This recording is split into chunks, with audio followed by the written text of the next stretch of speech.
pourrait penser qu'au XXIe siècle, les cartes sont rebattues avec le digital, avec l'économie nouvelle, et donc tout devrait être paritaire.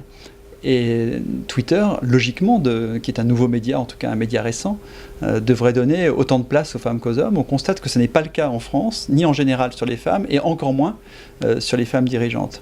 Or, en tant que nouveau média, c'est un média à prendre, c'est un média qu'il faut apprendre, mais c'est surtout un média qu'il faut prendre, assimiler, et qui peut permettre de donner une très grande visibilité aux femmes, qu'elles soient des femmes politiques, qu'elles soient des actrices ou des chanteuses, mais aussi qu'elles soient des femmes entrepreneuses.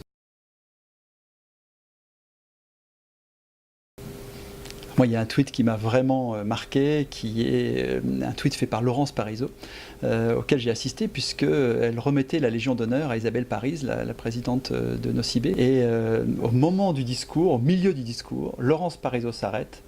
On se demande s'il y a un problème ou quelque chose. Elle sort son téléphone, elle ne va quand même pas prendre son téléphone et un coup de fil en plein milieu d'un discours qu'elle fait pour remettre la Légion d'honneur. Et là, elle prend une photo de Isabelle et de sa Légion d'honneur, et elle la tweet en temps réel. Je me suis bien sûr empressé de la retweeter.